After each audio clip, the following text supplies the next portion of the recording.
नमस्कार, स्वागत है आप लोग का आपके अपने चैनल इको साइंस में। तो आज हम लोग स्टार्ट करना है cell cycle and cell division part number 3। तो पिछले पार्ट में हम लोगों ने कैरियोकाइनेसिस के बारे में समझा। इस वाले पार्ट में साइटोकाइनेसिस, माइटोसिस का सिग्निफिकेंस और मेयोसिस में कुछ इंट्रोडक्टरी पार्ट को कवर करेंगे। तो आपने करना है कि एनसीईआरटी की रीडिंग, हाँ, और एक इंपॉर्टेंट बात कि जो न्यूमेरिकल टाइप के क्वेश्चन जो इससे इंपॉर्टेंट होते हैं वो हम लोग लेक्चर क्लास में कवर करेंगे, तो बने रहिएगा। तो सबसे पहले हम स्टार्ट करते हैं साइटोकाइनेसिस को। तो साइटोकाइनेसिस होता क्या है? तो उससे पहले टीलोफेज तक हम लोगों ने बातें देख ली थी कि एक सेल में दो न्यूक्लियस वाला कंडीशन अराइज हो गया था। ठीक, तो अब क्या होगा कि साइटोकाइनेसिस के दौरान ये जो सेल होगा वो दो डॉटर सेल में डिवाइड कर जाएगा। ठीक है, by separation of its cytoplasm. यही होता है साइटोकाइनेसिस। इसमें क्या होता है कि सेल डिवाइड्स इनटू टू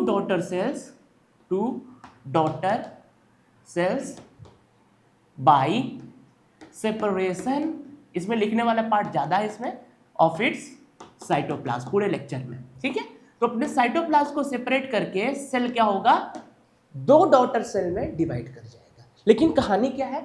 कहानी यह है कि जो साइटोकाइनेसिस होता है प्लांट्स में और एनिमल्स में वो अलग अलग तरीके से होता है।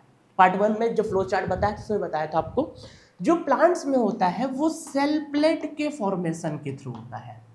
प्लांट्स में क्या होता है? Cell plate formation. आपके लिए सबसे इंपॉर्टेंट बात भी यही है इस लेक्चर से रिलेटेड कि यहाँ पे सेल प्लेट का फॉर्मेशन होता है। वही एनिमल में फरो फॉर्मेशन होता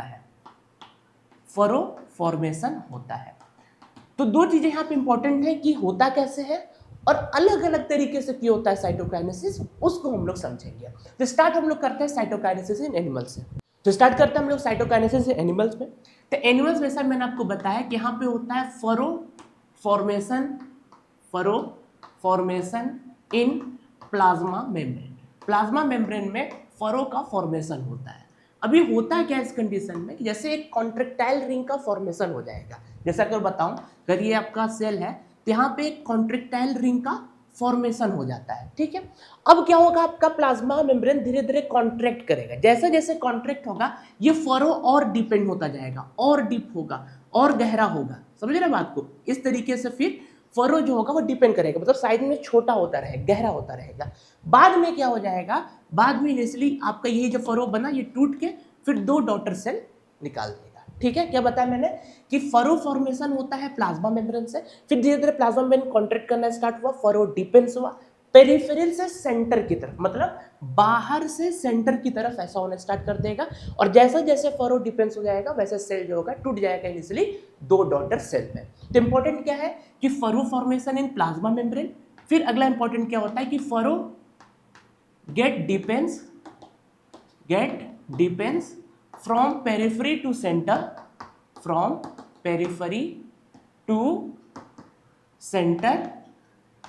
and finally divide to give two daughter cells। अच्छा, अगर मैं बोल रहा हूं पेरिफेरी से सेंटर, इसका मतलब सेंट्रीपिटल मैनर में साइटोकाइनेसिस हो रहा है एनिमल्स में।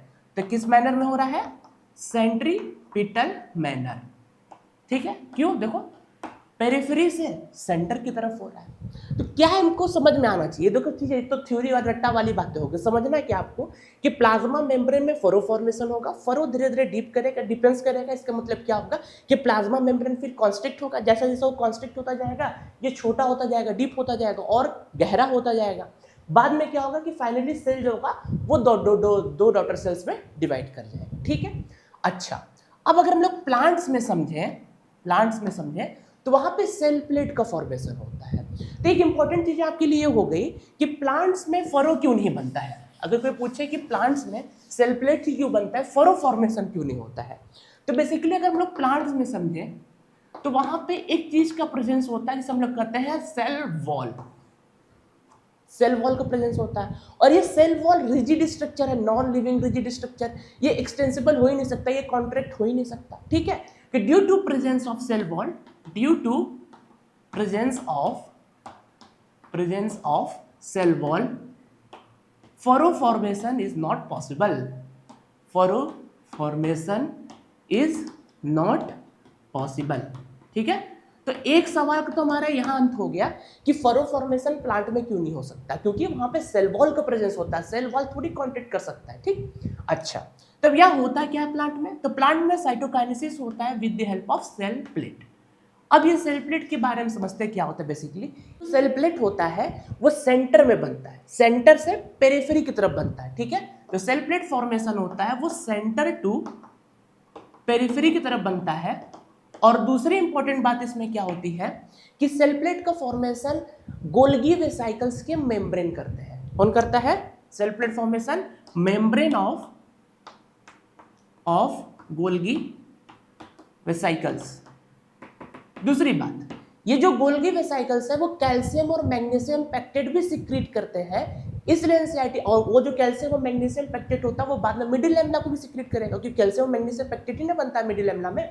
तो इस वजह से cell plate is precursor of the middle lamella, क्योंकि ये जो गोल्गी वेसाइकल्स होते हैं ये कैल्शियम और मैग्नीशियम पेक्टेट भी सिक्रीट करते हैं, जो बाद में मिडिल लैमेला का सिंथेसिस करता है। इस वजह से सेल प्लेट जो होता है ये क्या होता है? Precursor of middle lamella. इसमें क्या इंपॉर्टेंट बातें हैं? अच्छा, और दूसरी इंपॉर्टेंट क्या थी कि सेंटर से पेरिफेरी की तरफ, तो सेंटर से पेरिफेरी मतलब सेंट्रीफ्यूगल मैनर। ठीक है, सेंट्रीफ्यूगल ऑर्डर या मैनर का सकते हो। ठीक है, क्या इंपॉर्टेंट है इसमें कि प्लांट्स में सेल प्लेट का फॉर्मेशन होता है। क्यों होता है बता दिया, सेल प्लेट बनेगा सेंटर से पेरिफेरी की तरफ बनेगा। वो जो गोल्गी वेसाइकल्स के मेम्ब्रेन होते हैं वही सेल प्लेट को सिंथेसाइज करते हैं, और साथ में वो कैल्शियम और मैग्नीशियम पेक्टेट भी सिक्रीट करते हैं, जो मिडिल लैमेला को बाद में बनाएगा। इस वजह से cell plate represent the precursor of the middle lamella, जो आपके एनसीईआरटी में लिखा हुआ। ठीक है, दूसरी इंपॉर्टेंट बात क्या है कि सेल प्लेट सेंटर से पेरिफेरी की तरफ बनता है। अगर आपके पेपर के लिए बताया जाए इंपॉर्टेंट बातें इसमें, तो पेपर के लिए केवल दो बातें इंपॉर्टेंट है कि एनिमल्स में कैसे बनता है फरो फॉर्मेशन के थ्रू, और इसमें कैसे बनता है सेल प्लेट के फॉर्मेशन के थ्रू। मैकेनिज्म वो पूछेगा नहीं, अगर पूछेगा तो बता ही दिया, इससे ऊपर नहीं पूछना। अब हम लोग स्टार्ट करना है सिग्निफिकेंस ऑफ माइटोसिस। आइए अब लोग स्टार्ट करते हैं significance of mitosis. Significance of mitosis में इतनी बातें जो एनसीईआरटी में लिखी वो इंपॉर्टेंट है, और कुछ बातें जो और लिखी हो मैंने पहले ही बता दिया आपको। ठीक है, तो जो इंपॉर्टेंट बातें हम समझते हैं, सबसे स्टार्ट करते हैं कि mitosis results in production of diploid daughter cells with identical genetic complement. ठीक है, तो आसान नहीं है। क्या होगा इसमें कि इसमें डिप्लॉयड डॉटर सेल्स का प्रोडक्शन होगा, क्योंकि ये इक्वेशनल डिवीजन है ना माइटोसिस, रिडक्शनल डिवीजन तो है नहीं, विथ आइडेंटिकल जेनेटिक कंप्लीमेंट।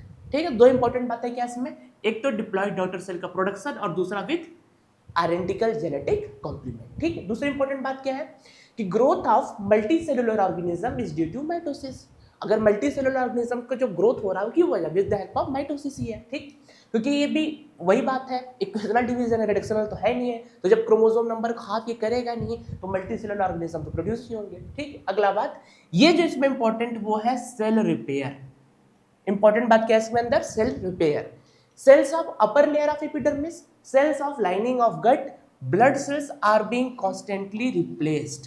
ठीक है, सेल रिपेयर, उसका example cell of upper layer of epidermis, cells of lining of gut और blood cell are being constantly replaced. तो माइटोसिस के सिग्निफिकेंस में ये सबसे इंपॉर्टेंट पॉइंट है, सेल रिपेयर। ठीक है, इससे क्वेश्चन आते हैं।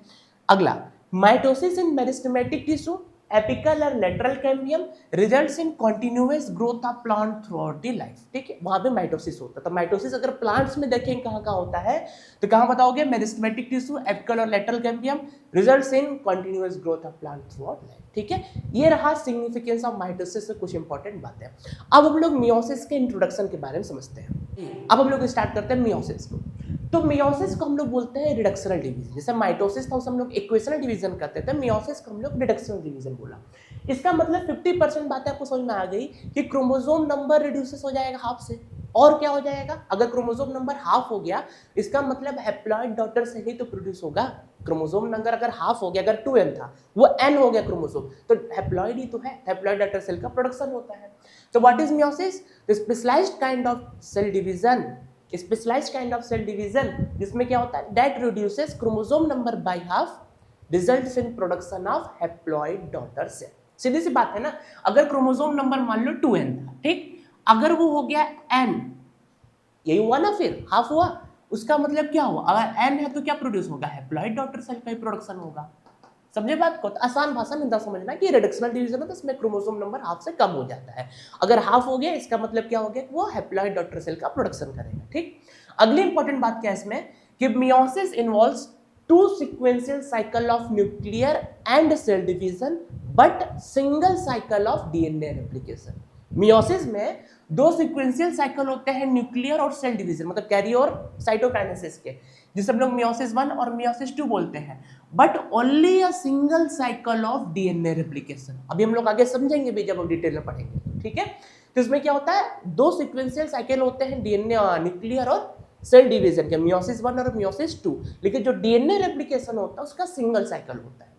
अगली इंपॉर्टेंट बात क्या है कि meiosis 1 is initiated after parental chromosome have replicated to produce identical sister chromatid space. मतलब क्या कि पेरेंटल क्रोमोसोम जो है वो रेप्लिकेट करके आइडेंटिकल सिस्टर क्रोमेटिड का प्रोडक्शन कर दिया स्पेस के दौरान, तब जाके आपका मियोसिस 1 इनिशिएट होता है। ठीक है, अगली इंपॉर्टेंट बात क्या है कि meiosis involves pairing of homologous chromosome. Basically meiosis 1 में जब जाइगोटिन मतलब प्रोफेज 1 का जाइगोटिन स्टेज पढ़ेंगे तब हम लोग देखते हैं कि it involves pairing of homologous chromosome.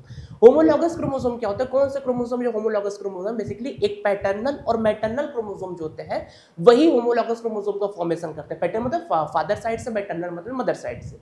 अच्छा, ये जो होमोलॉगस क्रोमोसोम होते हैं उनका साइज शेप लेंथ अगर आप बात करोगे तो लगभग सेम होते हैं, सिमिलर भी होते हैं, बट आइडेंटिकल नहीं होते हैं। आइडेंटिकल नहीं होते मतलब बेसिकली उसके जो एलील हो सकते हैं वो सब दूसरी चीज को इंकोड करे वो। ठीक है, तो वो सारी चीजें होती है। अगर होमोलॉगस क्रोमोसोम मतलब कि पैटर्नल और मैटरनल क्रोमोसोम जो होते हैं वही होमोलॉगस क्रोमोसोम का फॉर्मेशन करते हैं। और जब हम लोग पढ़ेंगे मियोसिस 1 का, प्रोफेज 1 का जाइगोटिन स्टेज, तब देखोगे आप होमोलॉगस क्रोमोसोम क्या करता है, पेयरिंग करता है। ठीक है, अभी हम लोग समझेंगे अगले लेक्चर में ही। अच्छा, 4 haploid cells are formed at end of meiosis second, not first, meiosis second। जब meiosis second हो जाएगा तो 4 डिप्लॉयड के हैप्लॉइड सेल्स प्रोड्यूस होगी। है तो ये meiosis ही ना, तो meiosis का मतलब भी हैप्लॉइड डॉटर सेल का प्रोडक्शन करना, कि क्रोमोसोम नंबर हाफ हो जा रहा है तो। ठीक है, तो 4 क्या होगा, 4 हैप्लॉइड सेल्स प्रोड्यूस होगा at the end of meiosis second। ठीक है, अब हम लोग को फ्लो चार्ट देख लेते, लेक्चर नंबर 1 में देखे थे। ये तो देखा पहचाना हुआ चार्ट है, इसको एक बार देख लेते हैं हम लोग, क्योंकि इसी फिर भूमिका से हम लोग आगे के लेक्चर्स पढ़ेंगे। ठीक है, सबसे पहले हमारा क्या था, मियोसिस। मियोसिस के दो पार्ट होते हैं, मियोसिस 1 और मियोसिस 2, बताया था आपको। ठीक है, मियोसिस 1 में प्रोफेज 1 का ये जो फेज आप देख रहे हो, ये सबसे इंपॉर्टेंट फेज है, सबसे important phase, most important phases, not phase, phases. क्योंकि अगर आप पीवाईक्यू उठा के देखेंगे सबसे अधिक क्वेश्चन सेल साइकिल और सेल डिवीजन से इसी सब टॉपिक्स आया हुआ है, तो उसको भी हम लोग पढ़ेंगे अच्छे से, जिसमें हम लोग को leptotene, zygotene, pachytene, diplotene, diakinesis है। बहुत आसान है, बहुत ही आसान है। कुछ इंपॉर्टेंट चीजें हैं जो इसमें हो रही होती हैं, क्या फिनोमिना हो रहा होता है वही समझना होता है बस, कि लेप्टोटीन के दौरान क्या है, जाइगोटीन के दौरान क्या हो रहा होता है, वो छोटी छोटी बातें का समझ लेंगे तो आराम से पेपर हो जाता है। ठीक है, फिर उसके बाद आता है मेटाफेज 1, एनाफेज 1 और टेलोफेज 1। मियोसिस सेकंड में आता है वही prophase second, metaphase second, anaphase second और टेलोफेज सेकंड।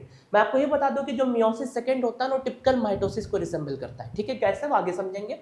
दो मियोसिस के बीच में इंटरकाइनेसिस होता है, ये शॉर्ट लिव स्टेज होता है इंटरकाइनेसिस। ठीक है, ये क्या होता है, बिटवीन टू मियोसिस, दो मियोसिस के बीच में क्या होता है, इंटरकाइनेसिस होता है। लेकिन इंटरकाइनेसिस के दौरान कोई डीएनए रेप्लिकेशन नहीं होता, इस बात का याद रखना।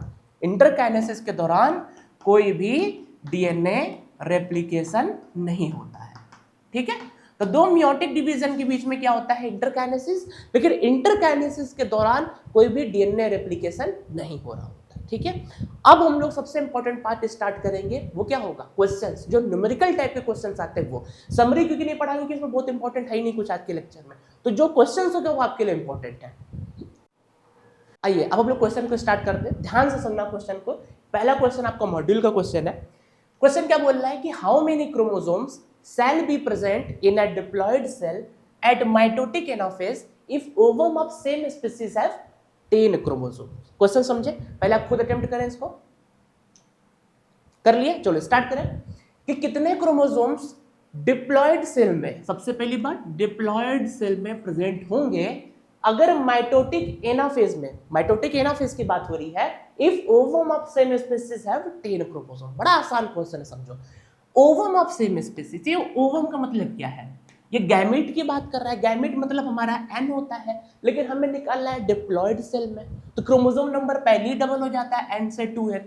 समझ रहे हो बात को ना? तो अगर मान लो हमारा ओवम है, उसके पास कितना क्रोमोसोम था? 10 क्रोमोसोम था। आपको क्वेश्चन लिखा है 10 क्रोमोसोम, ठीक। अब वो डिप्लॉयड सेल की बात कर रहा है, इसका मतलब वो 20 हो जाएगा। 20 हो गया ना भाई, देखो n से 2n 20 हो गया। अगला बात सुनो, माइटोटिक एनाफेज की बात हो रही है, तो क्रोमोसोम नंबर डबल्स इन माइटोटिक एनाफेज। नहीं आता तो देख लो लेक्चर, ठीक है। तो क्या हो जाएगा फिर, अगर 20 था तो एनाफेज के दौरान कितना हो जाएगा, वो और दुगना होके 40 हो जाएगा। एनाफेज की बात हो रही है बाबू, देखो एनाफेज है ना, तो एनाफेज के दौरान क्या हो जाएगा, क्रोमोसोम नंबर डबल्स। अच्छा यहां से क्यों डबल की समझे, देखो ये हैप्लॉइड था, डिप्लॉयड में निकाल लो तो डबल कर दिया गया, ठीक। उसके बाद क्या हुआ कि एनाफेज के बारे में बात हम लोग कर रहे हैं, और एनाफेज में क्रोमोसोम नंबर फिर डबल हो जाता तो वो 40 तक पहुंच गया। समझे, आंसर क्या होगा आपका 40। आराम से समझना, समझ में आ जाएगा आपको, ठीक है। फिर से समझा रहा हूं, देखो फिर से तीसरी बार डिप्लॉयड सेल के बारे में बात हो रही है। ओवम किसमें है, 10 क्रोमोसोम ओवम में है ना, हैप्लॉइड सेल में ना 10 क्रोमोसोम है। जब डिप्लॉयड सेल की बात करोगे तो क्रोमोसोम नंबर डबल होता है ना हैप्लॉइड से, तभी तो हैप्लॉइड है, क्योंकि chromosome number reduce to half, ठीक। तो अब क्या हुआ, हैप्लॉइड से डिप्लॉयड किया 20 डिप्लॉयड सेल, लेकिन कहां पे निकालना था, एनाफेज के स्टेज के दौरान, और एनाफेज में क्रोमोसोम नंबर फिर डबल हो जाता है। इसका मतलब अगर ये डिप्लॉयड में 20 है और डिप्लॉयड के एनाफेज स्टेज में दिखाओगे तो 40 हो जाएगा। समझे ना, तो इसका आंसर क्या हो जाएगा 40। दूसरा क्वेश्चन देखो क्या है, during which phase of cell cycle amount of DNA in a cell, ये पीवाईक्यू है, during which phase of cell cycle amount of DNA in a cell remains at 4c level, 4c है, if the initial amount is denoted as 2c। इसको भी attempt करें पहले, आओ इसको देखते हैं कि during which phase of cell cycle amount of DNA in a cell remains at 4c level. ये डीएनए के बारे में बात हो रही, क्रोमोसोम नहीं है ना। If the initial amount is denoted as 2c, ये भी बहुत आसान क्वेश्चन है। देखो किस फेज के दौरान आपको होगा 4c लेवल, ठीक है। पहला ऑप्शन है G0 एंड G1, बात ही नहीं हो सकता भाई, 4c लेवल पे कैसे चला जाएगा, 2c इनिशियल 2c है ना, इनिशियल 2c है, तो अगर डीएनए इनिशियल 2c है तो एस फेज के दौरान वो 4c पे चला जाता है। इतना तो क्लियर है ना भाई कि डीएनए डबल्स कब होता है, एस फेज के दौरान। तो G1 S G2 ऐसा ही होता है ना, सबसे पहले G1 फेज आता है, फिर S फेज आता है, फिर G2 फेज आता है, ठीक। अब देखो G0 एंड G1, भाई G1 के बाद ही सारा कहानी होता, तो ये तो हो ही नहीं सकता, ठीक। दूसरा देखो G1 एंड S, देखो S के दौरान तो ऐसा हो जाएगा, लेकिन क्या G1 के दौरान 4c होगा, 4c मतलब चौगुना नहीं हो रहा है, 2c से 4c की बात कर रहा हूं, ठीक है ना। तो क्या G1 फेज में होता है डबलिंग ऑफ डीएनए, नहीं, ये भी ऑप्शन नहीं होगा। तो क्या S से मत भटकना, G1 से है, ठीक है। फिर क्या दिया हुआ है, ओनली G2, और अगला क्या दिया हुआ है G2 एंड M। तो ये आपका आंसर फोर्थ होगा। ओनली G2 कैसे हो सकता है, तुम सोचो, क्रोमोसोम नंबर नहीं, मैं डीएनए की बात कर रहा हूं, तो डीएनए भी तो M में उतना ही रहेगा जितना S फेज के दौरान, क्योंकि डीएनए फिर डबल नहीं किया ना, एक बार S फेज में डबल कर गया तो फिर M फेज में थोड़ी डबल करेगा। तो इसका आंसर क्या हो जाएगा G2 and M। Only G2 क्यों नहीं समझो ना, G2 भी सही ऑप्शन है, ऐसा नहीं है, अगर आप G2 के बारे में समझोगे तो सही होगी G1 S G2, लेकिन ओनली G2 थोड़ी होगा। चौथा ऑप्शन देखो, चौथा भी तो ऑप्शन देखो, G2 एंड M फेज के दौरान भी फिर डीएनए थोड़ी डबल, क्रोमोसोम ने डबल करा था, डीएनए थोड़ी कुछ करेगा, तो डीएनए उतना ही रहेगा। इस वजह से G2 भी सही ऑप्शन है और M भी, तो G2 and M will be your answer, not G2। तो ओनली G2 वाले मत करना, G2 एंड M करना, ठीक है। एक कंफ्यूजिंग टाइप का क्वेश्चन था, लेकिन अगर सही समझेंगे तो आंसर इसका G2 और M निकलेगा। चलिए और अच्छे क्वेश्चन को भी समझते हैं। आइए एक क्वेश्चन हम लोग समझते हैं, a somatic cell that just completed the S phase, या S phase है ना, S phase of cell cycle as compared to gamete of same species has। पहले आप खुद अटेम्प्ट करें इसको, समझिए। आइए देखते हैं हम लोग क्वेश्चंस क्या है। A somatic cell that just completed the S phase of cell cycle as compared to gamete of same species। फिर देखो वो हैप्लॉइड की बात हो रही है, गैमेट ओवा में अगर ये सब पूछे तुरंत समझ लेना कि ये किसके बारे में बात हो रही है, हैप्लॉइड्स के बारे में बात हो रही है, ठीक है। हैज पहला ऑप्शन क्या है, समझो क्वेश्चन क्या है ना, कि जैसे एक सोमेटिक सेल है, मतलब एक डिप्लॉयड सेल है, had just completed the S phase of cycle, अभी वो एस फेज कंप्लीट करा हुआ है, मतलब वो डीएनए वाली बात हो रही है, ठीक है। Of cell cycle as compare to gamete of the same species, मतलब अगर ये गैमेट है, मतलब ये हैप्लॉइड है, ठीक, और सोमेटिक सेल है, मतलब ये डिप्लॉयड है। एक बात तो ये क्लियर है। अगला क्या है, have same number of chromosome but twice the amount of DNA, मतलब somatic cell with respect to gamete, इसके बारे में समझ रहे हो, ठीक है। तो same number of chromosome but twice the amount of DNA, so chromosome number कैसे सेम होगा भाई, ये हैप्लॉइड है, ये डिप्लॉइड है, तो ट्वाइस द नंबर, इसके रिस्पेक्ट में बात हो रही है, गैमेट से फिर सोमेटिक सेल में क्या चेंज होगा, ठीक है। जब एस फेज के दौरान वो चला गया तो गैमेट अगर हैप्लॉइड और सोमेटिक सेल डिप्लॉइड है तो सेम नंबर ऑफ क्रोमोसोम तो हो ही नहीं सकता, तो ऑप्शन तुम्हारा यही कट गया, पहला ऑप्शन समझ रहे हो क्यों कट गया ना, कि सेम नंबर ऑफ क्रोमोसोम कैसे होगा भाई, हैप्लॉइड डिप्लॉइड में, ठीक। दूसरा क्या है, twice the number of chromosome and 4 times amount of DNA, ये कुछ सही लग रहा है क्या, twice the number of chromosome and 4 times amount of DNA, सोचो सही है गलत है, सही है, पूछो क्यों, देखो twice the number of chromosome, ये तो पक्की है भाई, देखो हैप्लॉइड है गैमेट, डिप्लॉइड है सोमेटिक सेल, ठीक, ये 2n है, ये n है, तो क्रोमोसोम नंबर ट्वाइस हो गया। अगला समझो, अगर ये C था, डीएनए समझो अगर ये C है तो ये 2C हो जाएगा भाई, डीएनए में तो डबल्स करेगा, ये अभी एस फेज नहीं पढ़ा रहा हूं, अब देखो अब आया एस फेज, तो अगर एस फेज में ये 2C है तो कितना हो जाएगा, 4C हो जाएगा। अरे यार समझो बात की, डिप्लॉइड है ना, डिप्लॉइड सोमेटिक सेल, तो डिप्लॉइड सेल सोमेटिक सेल में अगर ये 2C है तो ये एस फेज गया ना, देखो एस फेज गया है, तो एस फेज में क्या हो जाएगा, वो 2C से फिर 4C में चला जाएगा। सी कब था, गैमेट के दौरान, गैमेट से फिर वो डिप्लॉइड गया 2C हुआ भाई, 2A का 2C होता है ना डिप्लॉइड। जब डिप्लॉइड कंडीशन देखते हैं तो डिप्लॉइड में 2n होता है, क्रोमोसोम 2C होता है डीएनए, इतना तो पता है आपको। अब वो एस फेज गया, तो एस फेज में अगर एस फेज गया तो क्रोमोसोम में तो कुछ होना ही नहीं है, अगर एस फेज गया तो 2n से 2n ही रहेगा ना, क्रोमोसोम नंबर पर तो कोई फर्क ही नहीं पड़ रहा, अगर नहीं दिख रहा क्या लिख दे रहा हूं मैं, अगर एस फेज गया है तो एस फेज के दौरान अगर क्रोमोसोम 2n है तो वो 2n ही रहेगा, और अगर डीएनए 2C है तो वो 4C हो जाएगा, ठीक। इसका मतलब क्या है, twice the number of chromosome and 4 times the amount of DNA. 4 times क्यों बोला, क्योंकि ये एस फेज को कंप्लीट किया है, ठीक। तो दूसरा ऑप्शन आपका सही होगा। तीसरा पढ़ लो क्या है, 4 times number of chromosome and twice amount of DNA, तो देख के ही आंसर खत्म है, ये तो हो ही नहीं सकता। Twice the number of chromosome and twice the amount of DNA, ये भी नहीं हो सकता। ये कब होता, अगर वो एस फेज को मिल जाता, अगर बोल देता है कि it's just completed G1 phase of its cell cycle, तब आपका ये चौथा आंसर होता है twice the amount of DNA, क्योंकि वो एस फेज को कंप्लीट कर गया है, इसका मतलब अब जो डीएनए होगा फिर से डबल कर जाएगा, वो 2C से फिर 4C हो जाएगा, तो 4 टाइम्स हो जाएगा डीएनए और ट्वाइस नंबर ऑफ क्रोमोसोम, ठीक है। और अच्छे क्वेश्चन को हम समझते हैं, एक और अच्छे क्वेश्चन को स्टार्ट करते हैं, सबसे आसान क्वेश्चन है, ठीक है ना। देखो ये सब क्वेश्चंस का सबसे अच्छा तरीका क्या होता है, एक एक वर्ड को आपको समझना है, ठीक है, कोई चीज स्किप मत करना। पहले आप खुद अटेम्प्ट करिए इसको, देखिए क्वेश्चंस क्या है। चलो, the fruit fly has 8 chromosomes 2n in each cell during interphase of mitosis. If the number of chromosome at G1 phase is 8, what would be the number of chromosome after H phase? अब important क्या समझना, क्या समझो, देखो the fruit fly had 8 chromosome 2n, इसका मतलब diploid cell के बारे में बात हो रही है। तो पहला हिंट क्या है, हिंट कुछ नहीं जी, आपका सबसे पहले तरीका क्या है इसमें कि the fruit fly had 8 chromosome 2n, इसका मतलब डिप्लॉइड सेल के बारे में बात हो रही है, ये हैप्लॉइड नहीं डिप्लॉइड सेल के बारे में बात हो रही है, 2n आपके क्वेश्चन में लिखा है, ठीक। The fruit fly had 8 chromosome in each cell during interphase, या फुल स्टॉप होगा, during interphase of mitosis if the number of chromosome at G1 is 8, G1 phase के दौरान क्रोमोसोम नंबर 8 था, ठीक। What would be the number of chromosome after S phase, S phase के बाद क्या होगा क्रोमोसोम नंबर, ठीक है, क्या होगा, अगर G1 के दौरान क्रोमोसोम नंबर, ये क्रोमोसोम नंबर के बारे में बात हो रही है, 8 है, तो एस फेज के दौरान भी 8 होगा, G2 के बाद भी 8 ही होगा। अरे डीएनए डबल होता है ना, क्रोमोसोम थोड़ी डबल होता है। एस फेज के दौरान लास्ट में बता रहा हूं कि DNA doubles, chromosome number remain same, chromosome number remain same, तो आपका आंसर क्या होगा, 8 ही होगा, 8 विल बी योर आंसर। क्यों, देखो वो क्रोमोसोम नंबर के बारे में बात हो रही है, डीएनए के बारे में बात नहीं किया। 2n उसने पहले बोल दिया, डिप्लॉइड उसने पहले बोल दिया, G1 के दौरान उसने 8 बोला, S के दौरान क्या होगा क्रोमोसोम नंबर, तो 8 ही होगा, बदलेगा थोड़ी, ठीक है। तो ये हमारे अच्छे अच्छे क्वेश्चंस थे, इसको आप लोग प्रैक्टिस कर लेना। अगर आने होगा इसमें से कुछ आ जाएंगे तो आ जाएंगे, नहीं होंगे तो आपको किस्मत अच्छा है। हालांकि आसानी क्वेश्चन इसमें से आते हैं।